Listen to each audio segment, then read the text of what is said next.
ये देखो, फिर से शुरू हो गई। मैं तो परेशान हो गई हूँ इस लड़की से। क्या हुआ माँ, क्यों इतना गुस्सा कर रही हो? गुस्सा न करूं तो क्या करूं? हाँ, कब से आवाज लगा रही हूँ, लेकिन इन मैडम को एक बार में सुनाई कहाँ देता है। ओहो माँ, आप ही देखो ना, मैंने कितना सुंदर डिजाइन बनाया, बस इसी में ध्यान लगा था मेरा, शायद इसीलिए आपकी आवाज सुनाई नहीं दी होगी। अच्छा बताओ क्या काम है, मैं ये बाद में पूरा कर लूंगी। कुछ काम नहीं, खाने की थाली कब से लगा कर रखी है, अब महारानी को फुर्सत मिल गई हो तो चलकर खा लो।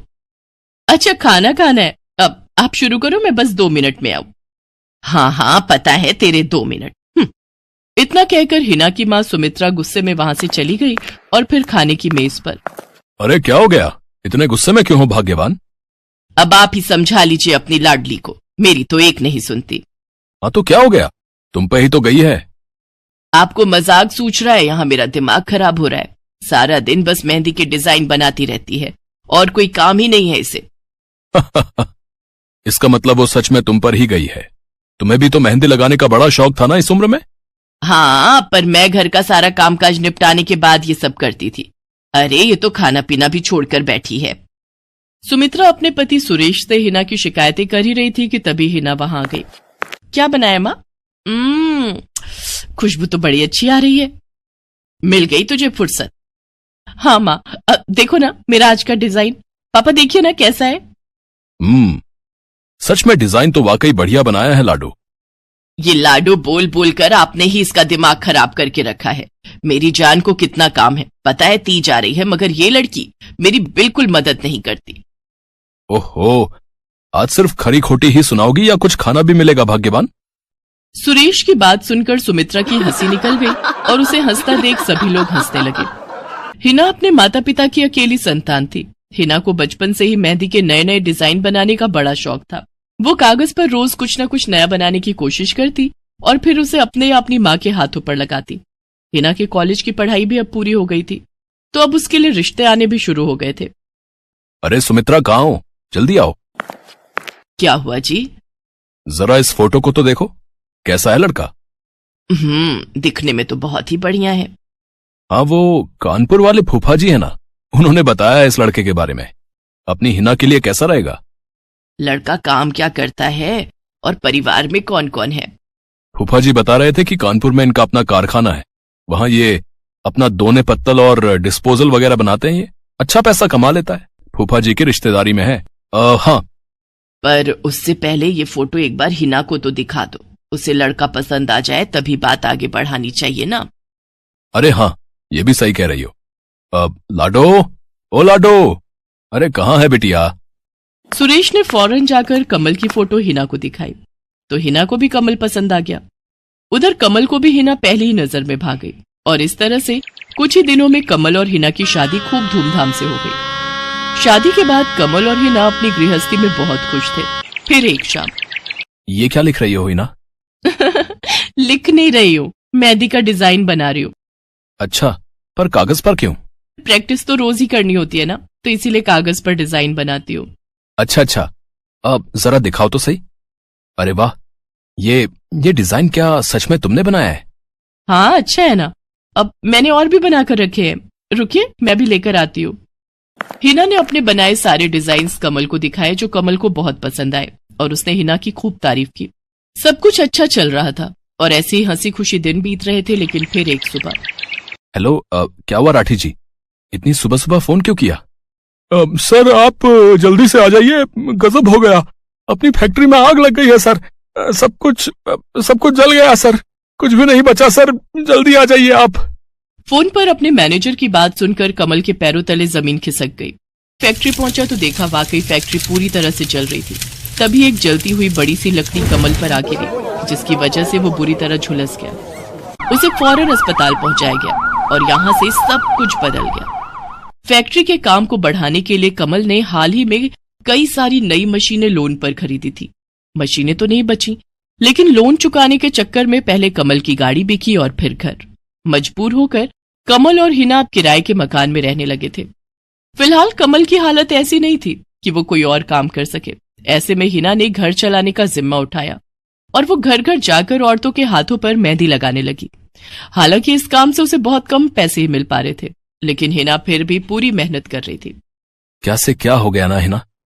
मैं किसी काम का नहीं रहा, हम बर्बाद हो गए। मैंने कहा था तुम्हें रानी बनाकर रखूंगा, मगर मेरे रहते हुए भी तुम्हें कितना संघर्ष करना पड़ रहा है। ऐसा क्यों कह रहे हैं आप बिल्कुल चिंता मत कीजिए, देखना धीरे धीरे सब ठीक हो जाएगा। हिना चाहती थी कि वो अपना एक पार्लर खोले, लेकिन फिलहाल ये मुमकिन नहीं था। मेहंदी लगाने का काम भी सीजन पर ही मिल पाता था, तो अब दिक्कत खाने पीने की भी होने लगी। ऐसे में हिना ने एक सेठ के घर मेड का काम करना शुरू कर दिया। और फिर एक दिन, सुन, तुझे कोई मेहंदी वाली पता है क्या? क्यों मैडम? अरे वो तीज आ रही है ना, तो मेहंदी लगवानी थी। हाँ, बाहर इतनी गर्मी है, अब ऐसे में कौन बाहर जाए, तो घर पर ही आकर कोई लगा दे तो बढ़िया रहेगा। अब हाँ मैडम, मैं बहुत अच्छी मेहंदी लगाती हूँ, आप मुझसे लगवा लो। ना ना ना, अगर खराब कर दी तो? तीज की पार्टी है मेरे यहाँ, मेहंदी तो बढ़िया ही लगवानी है मुझे। मैडम आप बिल्कुल चिंता मत कीजिए, और रुकिए, मैं अभी आपको कागज पर मेहंदी का डिजाइन बनाकर दिखाती हूँ, फिर आगे आप ही तय करना। इतना कहकर हिना ने फौरन एक कागज लिया और कुछ ही देर में उस पर एक बहुत ही सुंदर मेहंदी का डिजाइन बना दिया। और फिर, अरे वाह, ये तो सच में बहुत सुंदर है, बिल्कुल नया और बहुत ही खूबसूरत डिजाइन है। अब तू ये डिजाइन मेरे हाथ पर भी सेम टू सेम लगा देगी ना? हाँ मैडम, आप मुझ पर विश्वास कीजिए, मैं बचपन से ये करती आई हूँ। उस दिन हिना ने पूरे मन से अपनी मालकिन के दोनों हाथों पर मेहंदी लगाई। हिना ने जो डिजाइन बनाया था वो एकदम नया था और सुंदर भी। फिर अगले दिन, नमस्ते साहब, वो आपको कुछ? हाँ, मैं तुम्हारा ही इंतजार कर रहा था। ये कल शिवानी के हाथों पर तुम ही ने मेहंदी लगाई थी ना? जी साहब, मैंने ही लगाई थी। अब कोई गलती हो गई क्या मुझसे? नहीं, ऐसी कोई बात नहीं है। बस ये जानना था तुमसे कि मेहंदी का वो डिजाइन कहाँ से देखकर लगाया तुमने? कहीं से नहीं साहब, वो तो मैंने खुद से सोचा था, मैं कभी कहीं से देखकर डिजाइन नहीं बनाती। अच्छा, अगर ऐसा है तो जरा ये कागज और जरा इस पर एक मोर की थीम पर बेस्ड एक डिजाइन बनाकर दिखाओ, पर याद रहे डिजाइन बिल्कुल नया होना चाहिए। जी साहब, बस 2 मिनट दीजिए। हिना ने बस कुछ मिनटों के अंदर वो करके दिखा दिया, जिसे देखकर उसका मालिक साहिल मल्होत्रा हैरान रह गया। वाह, सच में कमाल है ये तो। अब तुमने डिजाइनिंग सीखी है क्या कहीं से? नहीं साहब, सीखी तो नहीं, लेकिन मुझे बचपन से ही शौक है मेहंदी लगाने का, तो बस इसीलिए। समझ गया। देखो हिना, तुम्हारा हुनर लाजवाब है और तुम्हें अपने इस हुनर को ऐसे बेकार नहीं जाने देना चाहिए। जी मतलब? तुम्हें पता है ना, मेरी फैक्ट्री में लेडीज कपड़ों के लिए कपड़ा बनता है, लेकिन काफी समय से मैं परेशान हूं, क्योंकि सूट साड़ियों वगैरह के लिए मेरे पास नए डिजाइन की कमी पड़ गई है। लेकिन अब लगता है ये कमी नहीं रहेगी। बोलो, बतौर डिजाइनर मेरे लिए काम करोगी तुम? जी साहब, बिल्कुल करूंगी। ये हिना के लिए सपने के सच होने जैसा था। अब वो काम वाली बाई से एक डिजाइनर बन गई। वो साहिल की फैक्ट्री में बनने वाले कपड़ों के लिए हर रोज नए नए डिजाइन बनाने लगी, और इसके बाद साहिल के फैक्ट्री में बनने वाले कपड़े की डिमांड काफी बढ़ गई, और इसके चलते हिना को भी उसके काम की बढ़िया सैलरी मिलने लगी। हिना अब अपनी कमाई से न सिर्फ अपना घर खर्च चलाने लगी, बल्कि उसने शहर के बढ़िया डॉक्टर से कमल का इलाज भी कराया, जिससे कमल बहुत जल्दी ठीक हो गया और उसने भी काम करना शुरू कर दिया। पर इस सब में पूरा 1 साल बीत गया और एक बार फिर से तीज का त्योहार आया। देखिए तो कैसी लग रही हूं मैं? बिल्कुल चांद जैसी लग रही हो। हिना ने नई हरे रंग की साड़ी पहनी हुई थी, जो उसने खुद डिजाइन की थी, और वाकई वो उसमें बहुत ही सुंदर लग रही थी। हिना, तुम सच में बहुत बहादुर हो। मैं तो उस हादसे के बाद उठकर खड़ा ही नहीं हो पाता, लेकिन तुमने सब कुछ ठीक कर दिया।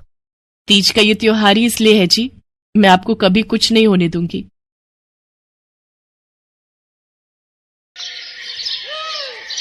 मीरा, ओ मीरा, चल तो जल्दी से आटा गूंथ दे, मैं फटाफट रोटियां सेक दूंगी।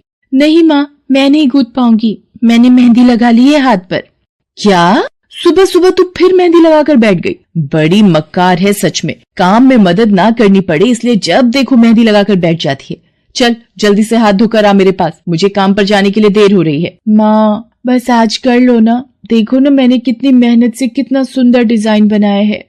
लेकिन जैसे ही उसकी नजर मीरा के हाथों पर पड़ती है, उसका गुस्सा पल भर में गायब हो जाता है। वो मीरा से कहती है, अरे वाह मीरा, तूने तो बड़ी सुंदर मेहंदी लगाई है। हाँ माँ, वो शांति दीदी ने मुझे एक किताब दी थी कल, उसमें बड़े सुंदर सुंदर डिजाइन बने हैं, बस उसी में से देखकर लगाई है मैंने। सुंदर है ना? हाँ बहुत सुंदर है।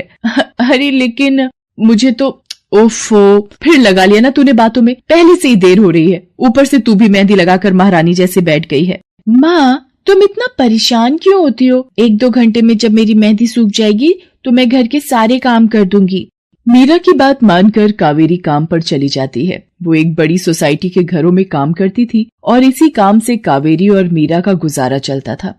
कावेरी के पति की कई साल पहले एक सड़क हादसे में मौत हो गई थी। तब से कावेरी पर ही सारी जिम्मेदारी थी। मीरा भी घर के कामों में उसका पूरा हाथ बटाती थी। मीरा को मेहंदी लगाना बहुत पसंद था। उसने अपने घर के पीछे मेहंदी के कई सारे पौधे लगा रखे थे, जिनका वो बहुत ख्याल रखती थी। वो अपने हाथों से मेहंदी के पत्तों को पीसकर अपने हाथों में लगाने के लिए तैयार करती थी। फिर एक दिन, मीरा, हमें इस जगह पर थोड़ी मोड़ी खेती कर लेनी चाहिए। ये मेहंदी के पौधों से कुछ कमाई थोड़ी ही हो रही है, खेती कर लेंगे तो कुछ पैसे ही बन जाएंगे। नहीं माँ, मेरे मेहंदी के पौधों को हाथ भी मत लगाना। बाजार से मेहंदी खरीदने के तो पैसे हैं नहीं हमारे पास, अब इन्हें तो रहने दो। ये कहते हुए मीरा की आंखों में आंसू थे। कावेरी उसके सिर पर हाथ रखते हुए कहती है, मीरा, मैं जानती हूँ तुझे मेहंदी लगाना बहुत अच्छा लगता है, लेकिन बेटा अपनी हालत तो तुझे पता ही है ना, मैं कितनी मुश्किल से। माँ, सब समझती हूँ मैं, जाओ कर लो जो करना है। इतना कहकर मीरा रोते हुए वहाँ से चली जाती है। कावेरी को उसके लिए बुरा लग रहा था। वो मीरा की मेहंदी के पौधों को कुछ नहीं करती। ऐसे ही कई दिन गुजर जाते हैं। ज्यादा काम करने की वजह से कावेरी की तबीयत खराब रहने लगी। वो बहुत जल्दी जल्दी बीमार पड़ने लगी। तो मीरा ने उससे कहा, माँ, तुम रहने दो, तुम्हें बुखार है, रात भर सोई नहीं हो, मैं चली जाती हूँ काम पर। नहीं मीरा, तू कैसे? ना, नहीं, मैं ठीक हूँ, मैं जाती हूँ। कावेरी जैसे ही उठकर चलने की कोशिश करती है, अचानक उसे चक्कर आ जाता है। मीरा उसे सहारा देकर बिस्तर पर लिटा देती है और उससे कहती है, बस माँ, अब तुम आराम करोगी और काम पर अब से मैं जाऊंगी। कावेरी घर पर रहकर आराम तो कर रही थी, लेकिन वास्तव में उसे अच्छे इलाज की भी जरूरत थी, जिसके लिए पैसे थे नहीं। दूसरी तरफ अब हर रोज मीरा काम पर जाती और लौटकर घर के भी सारे काम उसे ही करने पड़ते थे। इस सब में उसे मेहंदी लगाने का बिल्कुल भी वक्त नहीं मिल पाता था। मीरा, कितने दिन हो गए तूने मेहंदी नहीं लगाई? हाँ माँ, बस मन नहीं कर रहा। अच्छा, मेहंदी लगाने का तेरा मन नहीं? मैं सब जानती हूँ। मैंने बिस्तर पकड़ लिया है और मेरी फूल सी बच्ची पर सारे काम पड़ गए हैं। अब बस बहुत हो गया आराम। मीरा, जा, तू जाकर मेहंदी लगा ले, आज मैं जाऊंगी काम पर। नहीं माँ, तुम कहीं नहीं जाओगी, मैं कर लूंगी सब। और मैं सच बोल रही हूँ, मैं बड़ी हो गई हूँ, ये मेहंदी वेहंदी का मुझे शौक नहीं। इतना कहकर मीरा काम पर जाने के लिए घर से निकल जाती है। कावेरी की आंखों में आंसू आ जाते हैं। मीरा सोसाइटी के कई घरों में काम करती थी। उन्हीं में से एक घर आरती का भी था। उसके घर पर तीज का त्योहार बड़े धूमधाम से मनाया जाता था। तीज की तैयारियों में मीरा भी मदद कर रही थी। इसी बीच, अरे ऐसे कैसे? मैंने सारे रिश्तेदारों को बुला लिया है, मेरी सारी फ्रेंड्स भी आने वाली हैं। मैं क्या कहूँगी उन्हें? फोन पर काफी देर बहस करने के बाद आरती फोन रख देती है। उन्हें उदास देखकर मीरा उससे पूछती है, क्या हुआ मैडम जी, आप कुछ परेशान लग रहे हो? हाँ मीरा, बड़ी मुसीबत हो गई। कल तीज का फंक्शन है, मैंने सबको मेहंदी लगवाने के लिए यहीं बुला लिया है और आखिरी मौके पर ये पार्लर वाली धोखा दे गई। कह रही है कल नहीं आ पाएगी। अब क्या होगा? इतनी जल्दी कौन तैयार होगा सबको मेहंदी लगाने के लिए? मैडम जी, वैसे मैं भी ठीक ठाक मेहंदी लगा लेती हूँ। अरे हाँ, कावेरी ने मुझे बताया तो था एक बार कि तुझे मेहंदी लगाने का बहुत शौक है। वैसे मुझे तो कोई परेशानी नहीं है, तू देख ले बेटा, बहुत सारे हाथ लगाने होंगे और मेहंदी बढ़िया लगनी चाहिए सबके। आप बिल्कुल चिंता मत करिए मैडम जी, मैं सब अच्छे से करूँगी। बहुत दिनों बाद मीरा के चेहरे पर खुशी थी। उसने घर पहुंचते ही मेहंदी के खूब सारे पत्ते तोड़कर पत्थर पर पीसना शुरू कर दिया। ये देखकर कावेरी ने मीरा से कहा, अरे मीरा, शाम हो गई है, अब मेहंदी मत लगा, मौसम भी ठंडा है बेटा। ये मेहंदी मैं अपने लिए नहीं पीस रही माँ, वो 5वें फ्लोर वाली मैडम जी है ना, कल उनके यहाँ लगानी है। अच्छा बेटा, पर ध्यान से बेटा, वो बड़े लोग हैं, कोई गलती ना हो जाए। माँ, तुम बिल्कुल चिंता मत करो, मेहंदी लगाने में मुझसे कभी कोई गलती हो ही नहीं सकती। मीरा खूब सारी मेहंदी तैयार करके अगले दिन आरती के घर पहुंच जाती है। वो अपनी मेहंदी को कोन में भरने लगती है कि तभी आरती की एक फ्रेंड आरती से, आरती, ये किसे बुला लिया तुमने? मैंने जिस पार्लर का नंबर दिया था तुम्हें, उससे बात नहीं हुई क्या? हुई तो थी, लेकिन उसने आखिरी वक्त पर मना कर दिया। तुम बिल्कुल चिंता मत करो, ये मीरा है, मेरी हाउसमेड है ना कावेरी, ये उसी की बेटी है, बहुत अच्छी मेहंदी लगाती है ये। ओफो आरती, तुम भी ना, पार्लर की बात अलग होती है, उन लोगों का मटेरियल ब्रांडेड होता है, मेहंदी के रचने की गारंटी मिलती है वहां से। और इसकी मेहंदी तो मुझे कुछ समझ नहीं आ रही, इस पर तो कोई लेबल तक नहीं है। अगर कुछ गलत रिएक्शन हो गया हाथों पर तो। आप बिल्कुल चिंता मत कीजिए मैडम जी, ये मेहंदी मैंने खुद पीस कर तैयार की है। मेरे पास बहुत सारे मेहंदी के पौधे हैं, इसमें कुछ भी ऐसा नहीं है जो आपके हाथों को नुकसान दे। ना भाई ना, सॉरी आरती, बट मैं अपने हाथों को लेकर कोई रिस्क नहीं ले सकती। तुम सब लगवाओ, मैं तो पार्लर जाकर ही लगवाऊंगी। इतना कहकर आरती की दोस्त शालिनी वहाँ से चली जाती है। आरती मीरा को इशारा देकर काम शुरू करने को कहती है।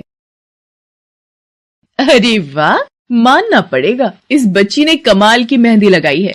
मुझे तो नहीं लगता कि इस मेहंदी का वैसा रंग आएगा जैसा पार्लर वाली मेहंदी का आता है। अब बस भी करो शालिनी, मेहंदी कैसी रचेगी ये कल तक पता चल ही जाएगा ना। बच्ची है वो, उसे इस तरह डराओ तो मत। अरे मुझे क्या, मेरे हाथ कौन सा खराब होने वाले हैं, तुम ही लोग लगवाओ और तुम ही भुगतना। शालिनी गुस्से में वहाँ से चली जाती है। उसे पूरा यकीन था कि मीरा की मेहंदी रचेगी नहीं, साथ ही हाथों पर उसका गलत रिएक्शन भी हो सकता है, लेकिन जो हुआ वो इससे बिल्कुल अलग था। अगले दिन मीरा के घर पर। अरे मैडम जी, आप यहाँ? आपने तो आज काम पर आने के लिए मना किया था ना, मैं इसीलिए नहीं आई। हाँ, कल तुम कितना थक गई थी, इसीलिए मैंने आने को मना किया। मैं यहाँ तुम्हें काम पर बुलाने नहीं बल्कि किसी और काम से आई हूँ। अंदर नहीं बुलाओगी? अरे माफ कीजिएगा मैडम जी, आइए अंदर आइए। आरती को देखकर कावेरी भी बिस्तर से उठकर खड़ी हो जाती है। आरती के साथ उसकी दोस्त शालिनी भी थी। मीरा उन दोनों को पानी देते हुए कहती है, ये लीजिए मैडम जी, मेहंदी तो ठीक से रची ना मैडम जी? ये तुम्हें मैं नहीं शालिनी बताएगी। फिर शालिनी अपने हाथ मीरा की तरफ बढ़ा देती है। उसके हाथों पर कई जगह छाले पड़े हुए थे। ये देखकर मीरा उससे कहती है, अरे ये क्या हुआ मैडम जी? मैंने तुमसे मेहंदी नहीं लगवाई, उल्टा तुम्हारा अपमान करती रही, उसी की सजा मिली है मुझे। मैंने सबसे महंगे वाले पार्लर में जाकर मेहंदी लगवाई। मैंने उनसे जोर देकर कहा कि मेहंदी का रंग बहुत बढ़िया आना चाहिए। इस चक्कर में उन्होंने पता नहीं क्या क्या मिला दिया मेहंदी में, और मेरे हाथों का ये हाल हो गया। और दूसरी तरफ तुम्हारी मेहंदी, जिसने भी लगवाई उसके हाथों की रंगत ही अलग है। देखो आरती के हाथ देखो जरा। आरती ने अपने हाथ आगे बढ़ा दिए, जिन पर मीरा के हाथों से लगी मेहंदी का बहुत ही अच्छा रंग चढ़ा था। फिर आरती कावेरी के पास जाकर उससे बोली, बस कावेरी, ये झाड़ू पोछा और बर्तन बहुत करवा लिए तुमने मीरा से, ये अब वो करेगी जो इसे करना चाहिए। जी क्या मतलब मैडम जी? ये अब मेहंदी लगाएगी सबके हाथों पर। हमारी एक दोस्त का अपना ब्यूटी पार्लर है, उसे मीरा का काम और उसकी मेहंदी की क्वालिटी बहुत अच्छी लगी। वो मीरा को अपने यहाँ काम देना चाहती है, अच्छे पैसे भी देगी वो मीरा को, और तो और वहाँ रहकर मीरा पार्लर के दूसरे काम भी सीख पाएगी। आरती की बात सुनकर कावेरी की आंखों में आंसू आ जाते हैं। वो हाथ जोड़कर आरती का शुक्रिया अदा करती है। मीरा भी बहुत खुश थी। अब न सिर्फ वो अपना मेहंदी लगाने का शौक पूरा कर सकती थी, बल्कि अच्छे पैसे कमाकर अपनी माँ का इलाज भी करवा सकती थी। एक समय की बात है, केशवपुर नामक गांव में सरला नाम की एक बूढ़ी विधवा औरत अपने बेटा बहू के साथ रहती थी। सरला की बहू जया स्वभाव से बहुत बुरी थी। वो रोजाना सरला से बात बात पर लड़ती रहती थी। सरला का पति किशन शहर में मजदूरी करता था, इसलिए वो कभी कभी ही गांव आ पाता था। किशन शहर से घर खर्चे के लिए पैसे भेजता तो 2 लिफाफे भेजता, एक अपनी माँ के नाम और एक अपनी पत्नी के नाम। पर जया सरला के पैसे भी अपने पास ही रख लेती थी। ऐसे ही एक दिन, ये सरला देवी और जया जी के नाम के मनी ऑर्डर हैं। लाओ भैया, जल्दी से मुझे दे दो। ये सरला देवी के हस्ताक्षर करके ही उन्हें मिलेगा। माँ जी आराम कर रही हैं, लाओ मैं अंगूठा लगवा कर लाती हूँ। ए बुढ़िया, जल्दी से इस कागज पर अंगूठा लगा दे। भैया मनी ऑर्डर मुझे दे दो। जया सारे पैसे अपने पास रख लेती है और अपने और बेटे बिट्टू के लिए खाने पीने की चीजें खरीद लाती है। माँ बहुत भूख लगी है। ये देख मैं तेरे लिए कितने सारे पकवान लाई हूँ, पूड़ी, छोले, समोसे, कचौड़ी। चल हम दोनों मिलकर खाते हैं, मजा आ जाएगा। जया बहू, बहुत भूख लगी है, सुबह से कुछ भी नहीं खाया है। अगर थोड़ा सा कुछ खाने को मिल जाता तो। पता नहीं इस बुढ़िया को कितनी भूख लगती है, जब देखो हम माँ बेटे के खाने पर नजर लगाती रहती है। ये ले पकड़, आधी कचौड़ी दे रही हूँ, अब रात तक कुछ खाने को नहीं मिलेगा। और तुझे तो मैंने बोला था कि कपड़े धो देना, तेरे से अभी तक कपड़े नहीं धुले। ये कचौड़ी खाकर चुपचाप सारे कपड़े धो देना, नहीं तो मुझसे बुरा कोई नहीं होगा। बेचारी सरला कचौड़ी का एक टुकड़ा खाकर भला क्या पेट भरती। वो फिर से दोबारा काम पर लग जाती है। एक दिन किशन शहर से वापस आने वाला था। जया को पता था कि जब किशन सरला से पूछेगा कि वो उसे पैसे बराबर भेजता है तो उसे मिलते हैं या नहीं। ये बात सोचकर जया थोड़ा घबरा जाती है और वो सरला से कहती है, ओ बुढ़िया, अगर तूने अपने बेटे से कहा कि तुझे उसके भेजे हुए पैसे नहीं मिलते तो मुझसे बुरा कोई नहीं होगा। वो तो एक दिन रहकर चले जाएंगे, उसके बाद जो मैं तेरा हाल करूंगी ना, फिर तू देखती रह जाएगी। इसलिए अपने बेटे के सामने दुखड़े रोने की कोशिश मत करना। नहीं बहू, मैं किशन को कुछ नहीं कहूंगी। माँ, मैंने तुम्हें पैसे भेजे थे, वो तुम्हें मिल गए थे ना? अरे आप बिना कैसी बातें करते हो? माँ जी को मैं बराबर से पैसे देती रहती हूँ। माँ जी, ये लो गरम गरम पनीर के पकौड़े, आप भी खाओ। किशन 2 दिन रहकर शहर वापस चला जाता है। जया फिर से अपने रूप में आ जाती है। दिन भर सरला काम करके एक दिन चक्की से आटा पिसवा कर लौट रही थी कि अचानक उसे चक्कर आ जाते हैं। रिक्शा में जाती एक लड़की देख लेती है। भैया, इन्हें उठाने में मेरी मदद करो, बेचारी पता नहीं कौन है। सुमन, ये तेरे साथ कौन है? ये रास्ते में बेहोश हो गई थी, मैं इन्हें घर ले आई, लगता है इन्हें होश आ गया है। अब कैसा लग रहा है आपको? मैं ठीक हूँ बेटी, तुम्हारा बहुत बहुत शुक्रिया बेटी। माँ जी, आप इतनी भारी आटे की बोरी अकेले ही उठा कर ले जा रही थी, आपके बच्चे या कोई? सरला की आंखों में आंसू आ जाते हैं, वो रो पड़ती है। माँ जी, कोई परेशानी है तो आप हमसे कह सकते हो, मुझे लग रहा है आप बहुत परेशानी में हो। क्या करूं बेटी, मैं इस जीवन से हार गई हूँ। सरला के दुख का घड़ा फूट जाता है और वो सारा दुख सुमन और बाकी लड़कियों को बताती है। अब इस संसार में जीने की कोई इच्छा नहीं है मेरी। माँ जी, ऐसा मत सोचिए, आप जीवन से यूं निराश मत होइए। अब आप अपनी बहू के पास वापस मत जाना, आप यहाँ हमारे साथ रहो। बेटी, तुम बहुत अच्छी हो, भगवान तुम्हारा भला करे। तुम लोग यहाँ गांव में रहती हो क्या? जी माँ जी, हम मेहंदी वाली हैं, हम लोग मेहंदी लगाने का काम करती हैं और आसपास के गांव और शहरों में मेहंदी लगाने जाती हैं। क्या मैं भी ये काम सीख सकती हूँ? क्यों नहीं, बिल्कुल, और ये तो बहुत अच्छी बात है, हमारे ग्रुप में आप भी जुड़ जाओगे, मैं आपको मेहंदी लगाना सिखाऊंगी। सरला अब उन लड़कियों के साथ ही रहने लगी और कुछ ही समय में वो बहुत अच्छी मेहंदी लगाना सीख गई। इधर जया सरला के कुछ दिन तक वापस न आने से घबरा जाती है। ये बुढ़िया इतने दिनों से कहाँ गायब है, मुझे तो कोई खोज खबर नहीं है। बिट्टू के बापू ने हम सबको अचानक शहर बुलाया है, वहां जाकर अब यही बोलना पड़ेगा कि बुढ़िया की तबीयत खराब थी इसलिए नहीं ला सकी। जया बिट्टू को लेकर किशन के पास शहर पहुंचती है। क्या हुआ जया, माँ तुम्हारे साथ नहीं आई? वो माँ जी की तबीयत कुछ ठीक नहीं थी, इसलिए मैंने उन्हें बोला कि वो गांव में ही रहें, बेकार में सफर करती तो उनकी तबीयत और खराब हो जाती। पर तुमने मुझे अचानक क्यों शहर क्यों बुला लिया? अरे वो हमारे सेठ जी की लड़की की शादी है, इसलिए उन्होंने बोला कि कोई ऊपर के कामों के लिए मिल जाए। मैंने सोचा तुम्हें बुला लेता हूँ, और माँ भी थोड़े दिन के लिए मेरे पास रह लेगी। चलो कोई नहीं, मैं तुम्हें मालकिन से मिलवा देता हूँ। देखो किशन, शाम को मेहंदी का समारोह है तो काम अच्छे से निपटाने हैं, जितने भी मेहमान आएंगे उनके स्वागत में कोई कमी ना होने पाए। आप चिंता मत करो मालकिन, सब हो जाएगा। ये मेरी पत्नी है, मैंने इसे गांव से बुला लिया है, ये सब संभाल लेगी। जया मेहंदी समारोह की तैयारियों में काम करवाने लगती है। सब मेहमान आने लगते हैं। रिचा, मेहंदी वाली अभी तक नहीं आई, कितने बजे का टाइम दिया था? मम्मी, मेरी उनसे बात हो गई है, बस कुछ ही देर में आती होंगी। लो वो आ गई। माँ जी, ये यहाँ कैसे? मेहंदी वाली लड़कियों के साथ? माँ यहाँ? जया, तुम तो कह रही थी कि माँ बीमार है और गांव में है, पर माँ मेहंदी वाली लड़कियों के साथ क्या कर रही है? मुझे कुछ समझ नहीं आ रहा। मैं माँ के पास जा रहा हूँ। माँ, तुम यहाँ इन सबके साथ? किशन बेटा, आप मेरे साथ इधर आइए, मैं आपको सब बताती हूँ। ये लड़की इनको सब कुछ बता देगी। शायद आप नहीं जानते हैं, आपकी पत्नी ने आपकी माँ पर बहुत जुल्म किए हैं, इसीलिए ये बेचारी अपना घर छोड़कर हमारे साथ रहने को मजबूर थी। सुमन किशन को सारी सच्चाई बताती है। सरला की आंखों में आंसू आ जाते। किशन सबके साथ जब घर आ जाता है। जया, तुम्हें शर्म आनी चाहिए, तुमने मेरी माँ के साथ इतना बुरा व्यवहार किया। तुम्हारी वजह से मेरी माँ दर दर भटक रही है। अब तुम मेरे साथ एक पल भी नहीं रहोगी। बिट्टू को मैं पाल लूंगा। अभी के अभी अपने मायके निकल जाओ। ऐसा मत कहो, मैं आप लोगों के बिना कैसे रहूंगी। मुझे माफ कर दो, मुझे माफ कर दो, मेरे से गलती हो गई। माँ जी मुझे माफ कर दो। किशन बेटा, मैं किसी से भी नाराज नहीं हूँ। जया बहू को माफ कर दे। गलती इंसान से ही होती है बेटा। मैंने जया बहू को माफ कर दिया। किशन जी आप चिंता मत कीजिए, आपकी माँ जी अब हमारे साथ ही काम करेंगी।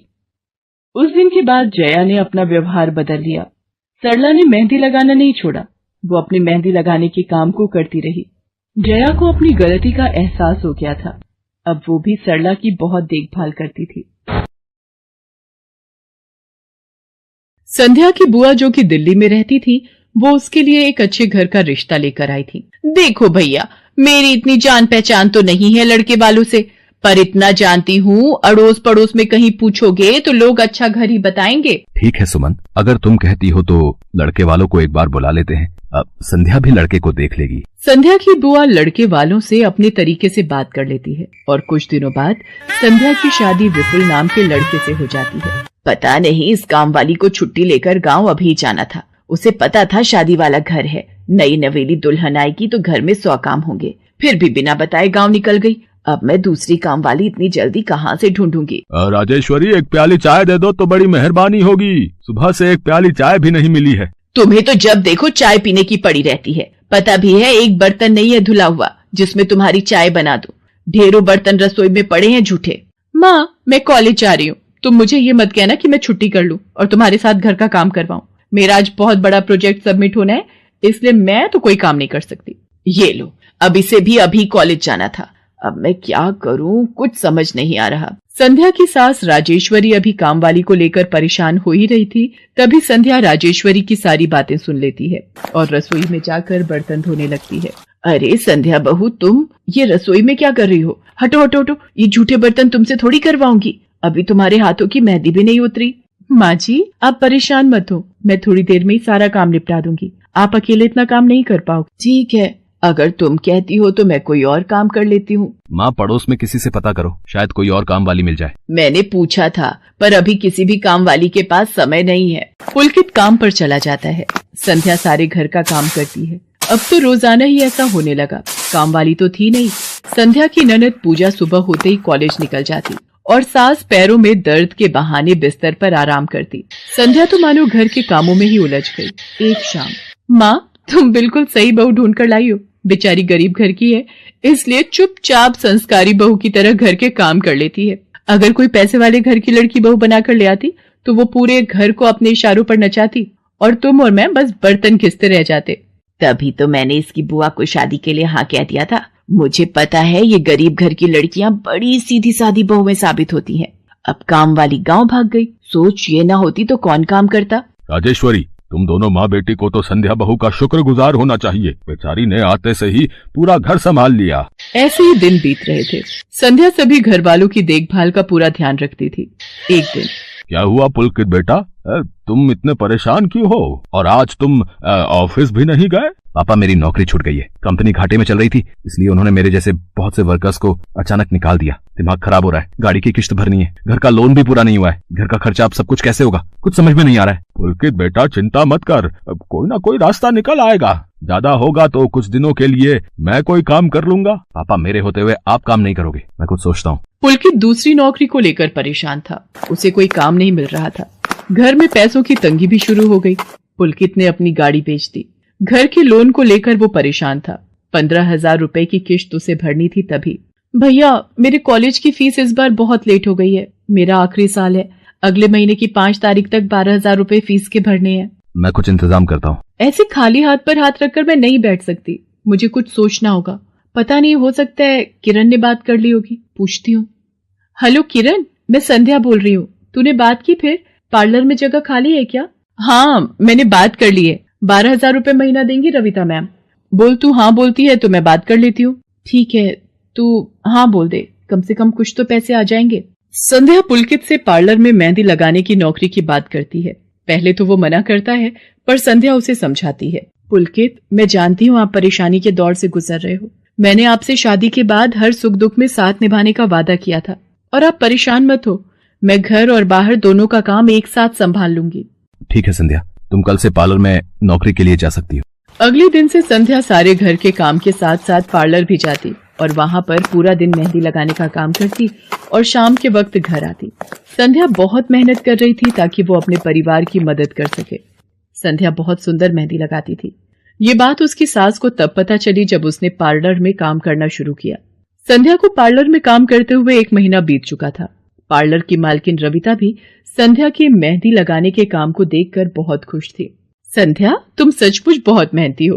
पिछले 1 महीने में बहुत से क्लाइंट तुम्हारी तारीफ कर रहे हैं और अपनी फैमिली फ्रेंड्स की शादी या सगाई फंक्शन के लिए तुम्हें ही मेहंदी के लिए बुक करना चाहते हैं। और हाँ, ये तुम्हारी सैलरी 12,000 रुपए।